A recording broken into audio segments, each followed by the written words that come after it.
ನಮಸ್ತೆ ಸ್ನೇಹಿತರೆ, ಬನ್ನಿ ಇವತ್ತೊಂದು ಬದನೆಕಾಯಲ್ಲಿ ಹೆಲ್ದಿಯಾದಂಥ ರೆಸಿಪಿನ ಮಾಡ್ತಾ ಇದ್ದೀನಿ. ಹೇಗೆ ಮಾಡೋದು ಏನು ಅಂತ ನೋಡ್ಕೊಂಡು ಬರೋಣ. ಫಸ್ಟ್ ನಾವಿಲ್ಲಿ ಬದನೆಕಾಯಿನ ಕುಯ್ಕೊಂಡು ಬರೋಣ. ನಮ್ಮದೇ ಒಂದು ಹೂದೋಟದಲ್ಲಿ ಬದನೆಕಾಯಿ ಬಿಟ್ಟಿತ್ತು. ಬನ್ನಿ ಇವಾಗ ಕುಯ್ಕೊಂಡು ಬರೋಣ. ಹಾಗೆಯೇ ಈ ವಿಡಿಯೋನ ಸ್ಕಿಪ್ ಮಾಡಿಲ್ದಾನೆ ನೋಡಿ. ಬದನೆಕಾಯಿ ಬಜ್ಜಿ ಅಂದ್ಬಿಟ್ಟು, ನೀವು ಬದನೆಕಾಯಿ ಬಜ್ಜಿ ಅಂದ ತಕ್ಷಣ ನಿಮಗೆ ನೆನಪಾಗೋದು ಈರುಳ್ಳಿ ಬಜ್ಜಿ ಆಗಿರ್ಬೋದು ಅಥವಾ ಮೆಣಸಿನ್ಕಾಯಿ ಬಜ್ಜಿ ಆಗಿರ್ಬೋದು. ಹಾಗೇನಾದರೂ ನೀವು ಅಂದ್ಕೊಂಡ್ರೆ ಅದು ನಿಮ್ಮ ಗೆಸ್ ರಾಂಗ್ ಅಂತ ನಾನು ಹೇಳೋದಕ್ಕೆ ಇಷ್ಟಪಡ್ತೀನಿ.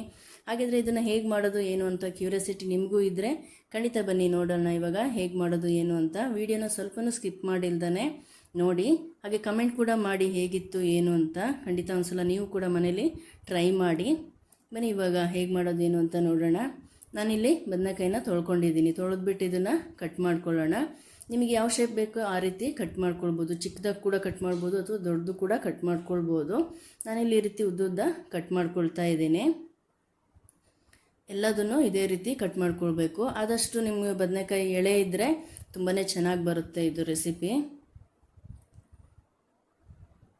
ಎಲ್ಲದನ್ನು ಇದೇ ರೀತಿ ಕಟ್ ಮಾಡ್ಕೊಳ್ಳೋಣ. ಇವಾಗ ನಾನಿಲ್ಲೊಂದು ಪಾತ್ರೆಗೆ ನೀರು ಹಾಕ್ಬಿಟ್ಟು ಅದಕ್ಕೆ ಬದನೆಕಾಯಿನೆಲ್ಲ ಹಾಕ್ತಾಯಿದ್ದೀನಿ. ಇವಾಗ ಬನ್ನಿ, ಇಲ್ಲಿ ಒಂದು 3 ಟೊಮೆಟೊ ಮತ್ತು ಮೆಣಸಿನ್ಕಾಯಿ ತೊಗೊಂಡಿದ್ದೀನಿ, ಹಸಿ ಮೆಣಸು. ನಿಮಗೆ ಖಾರ ಜಾಸ್ತಿ ಬೇಕು ಅಂದರೆ ಇನ್ನೂ 2 ಜಾಸ್ತಿ ಹಾಕ್ಕೊಳ್ಬೋದು. ಇವಾಗ ಇದನ್ನು ಮೆಣಸು ಮತ್ತು ಟೊಮೆಟೊ ಎಲ್ಲ ಹಾಕಿಬಿಟ್ಟು ಬೇಯಿಸ್ಕೊಳ್ಳೋಣ. ಒಂದು 10 ರಿಂದ 15 ನಿಮಿಷ ಅಂದರೆ ಚೆನ್ನಾಗಿ ಬೇಯಬೇಕು, ಮೆತ್ತಗಾಗಬೇಕು. ಅಲ್ಲಿವರೆಗೂ ಇದನ್ನು ಬೇಯಿಸ್ಕೊಳ್ಬೇಕು ಚೆನ್ನಾಗೆ. ನೀವು ಬೇಕಾದರೆ ಕುಕ್ಕರಲ್ಲಿ ಕೂಡ ಹಾಕಿಬಿಟ್ಟು ಇದನ್ನು ಬೇಯಿಸ್ಕೊಳ್ಬೋದು. ಉಪ್ಪು ಏನೂ ಹಾಕೋದು ಬೇಡ, ಹಾಗೇನೆ ಇದಕ್ಕೆ ಮಸಾಲೆ ಏನೂ ಹಾಕೋದಿಲ್ಲ, ಹಾಗೆ ಮಾಡೋದು. ಆದ್ರೂ ಹೆಲ್ದಿಯಾಗಿ ಟೇಸ್ಟಿಯಾಗಿರುತ್ತೆ.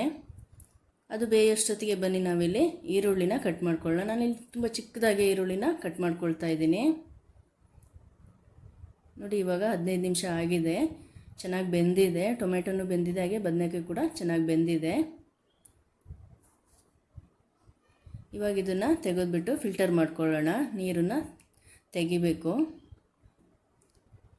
ಬನ್ನಿ, ನಾನಿಲ್ಲಿ 1 ಗೆಡ್ಡೆಯಷ್ಟು ಬೆಳ್ಳುಳ್ಳಿನ ತಗೊಂಡಿದ್ದೆ. ಅದನ್ನು ಸಿಪ್ಪೆ ತೆಗೆದುಬಿಟ್ಟು ಚೆನ್ನಾಗಿ ಜಜ್ಕೊಳ್ಳೋಣ. ಇವಾಗ ಬನ್ನಿ ಬಜ್ಜಿ ಮಾಡೋಣ. ಹೇಗೆ ಅಂತ ನಿಮಗೂ ಕ್ಯೂರಿಯಾಸಿಟಿ ಇತ್ತಲ್ವಾ. ಈ ರೀತಿ ಚೆನ್ನಾಗೆ ನಿಮ್ಮ ಹತ್ರ ಈ ರೀತಿ ಕೋಲಿದ್ದರೆ ಈ ರೀತಿ ಚೆನ್ನಾಗೆ ಮಿಕ್ಸ್ ಮಾಡ್ಬೋದು. ಇಲ್ಲಾದರೆ ನೀವು ಇದು ಬದನೆಕಾಯಿ ಏನು ಬೇಯಿಸಿರ್ತೀರಲ್ಲ, ಅದು ತಣ್ಣಗಾದ್ಮೇಲೆ ನೀವು ಕೈಯಲ್ಲೇ ಕೂಡ ಮಿಕ್ಸ್ ಮಾಡ್ಕೊಳ್ಬೋದು. ಬಟ್ ಚೆನ್ನಾಗಿ ಇದನ್ನು ಮಿಕ್ಸ್ ಮಾಡಬೇಕು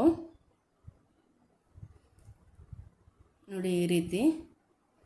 ಇವಾಗ ಒಗ್ಗರಣೆಗೆ ಹಾಕ್ಕೊಳ್ಳೋಣ. ಅಷ್ಟೊತ್ತಿಗೆ ನಾನಿಲ್ಲಿ ಸ್ವಲ್ಪ ಎಣ್ಣೆ ಹಾಕಿಬಿಟ್ಟು 1-2 ಕೆಂಪು ಮೆಣಸಿನ್ಕಾಯಿ, ಸಾಸಿವೆ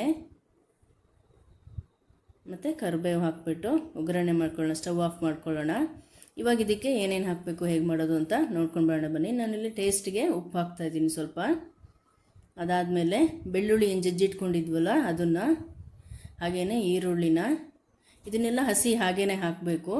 ಮತ್ತು ಇಲ್ಲಿ ಹುಣಸೆಹಣ್ಣು ಸ್ವಲ್ಪ ತೊಗೊಂಡಿದ್ದೀನಿ. ನೀವು ಬೇಕಾದರೆ ಅದನ್ನು ನೆನೆ ಹಾಕಿ ಅದರ ರಸನ ಕೂಡ ಹಾಕ್ಕೊಳ್ಬೋದು. ಒಂದು ಸಲ ಚೆನ್ನಾಗೆ ಮಿಕ್ಸ್ ಮಾಡಿಬಿಟ್ಟು ಇವಾಗ ಒಂದು ಅರ್ಧ ಗ್ಲಾಸಷ್ಟು ಕುಡಿಯೋ ನೀರನ್ನು ಹಾಕಿಬಿಟ್ಟು ಚೆನ್ನಾಗೆ ಮಿಕ್ಸ್ ಮಾಡಬೇಕು ನೋಡಿ. ಎಷ್ಟು ಈಸಿ ರೆಡಿ ಆಯಿತು. ಈರುಳ್ಳಿ ಬೆಳ್ಳುಳ್ಳಿ ಎಲ್ಲ ನಾವು ಹಸಿನೇ ಹಾಗೇ ಹಾಕಬೇಕು. ಇದನ್ನು ಬೇಯಿಸೋದಕ್ಕಾಗಲಿ ಮಾಡೋದಕ್ಕಾಗಲಿ ಹೋಗಬಾರ್ದು. ಹಾಗೆಯೇ ಇವಾಗ ಒಗ್ಗರಣೆ ಏನು ಮಾಡ್ಕೊಂಡಿದ್ವಲ್ವ ಅದನ್ನು ಇದಕ್ಕೆ ಹಾಕಿಬಿಟ್ಟು ಮಿಕ್ಸ್ ಮಾಡ್ಕೊಳ್ಳೋಣ ಚೆನ್ನಾಗೆ. ಹಾಗೆಯೇ ಲಾಸ್ಟಲ್ಲಿ ಕೊತ್ತಂಬರಿ ಸೊಪ್ಪು ಹಾಕ್ಬಿಟ್ಟು ಇನ್ನೊಂದು ಸಲ ಮಿಕ್ಸ್ ಮಾಡಬೇಕು ನೋಡಿ. ತುಂಬಾ ಈಸಿ ಮಾಡೋದಕ್ಕೆ. ಇದನ್ನು ನೀವು ಬೆಳಗ್ಗೆ ಟಿಫನ್ಗಾಗಿರ್ಬೋದು, ಮಧ್ಯಾಹ್ನ ಊಟಕ್ಕೆ ಅಥವಾ ರಾತ್ರಿಗೆ ಮಾಡ್ಕೊಳ್ಬೋದು. ರೊಟ್ಟಿಗಾಗಿರ್ಬೋದು, ಚಪಾತಿಗಾಗಿರ್ಬೋದು, ಮುದ್ದೆ, ಅನ್ನ ಯಾವುದಕ್ಕಾದ್ರೂ ಮ್ಯಾಚ್ ಆಗುತ್ತೆ. ತುಂಬ ಹೆಲ್ದಿಯಾಗಿರುತ್ತೆ. ಮಸಾಲೆ ನೋಡಿ ಏನು ಹಾಕಿಲ್ದೇ ಮಾಡಿರೋದು.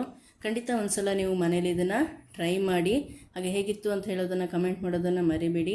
ಈ ವಿಡಿಯೋ ಇಷ್ಟ ಆದರೆ ಲೈಕ್ ಮಾಡಿ. ಹಾಗೆ ಯಾರ್ಯಾರು ನನ್ನ ಚಾನಲ್ನ ಸಬ್ಸ್ಕ್ರೈಬ್ ಆಗಿಲ್ವೋ ಖಂಡಿತ ಸಬ್ಸ್ಕ್ರೈಬ್ ಆಗಿ. ನೆಕ್ಸ್ಟ್ ನಾನು ಹಾಕೋ ಎಲ್ಲ ವೀಡಿಯೋಗಳನ್ನು ನೋಟಿಫಿಕೇಷನ್ ನಿಮಗೆ ಬರುತ್ತೆ. Thank you.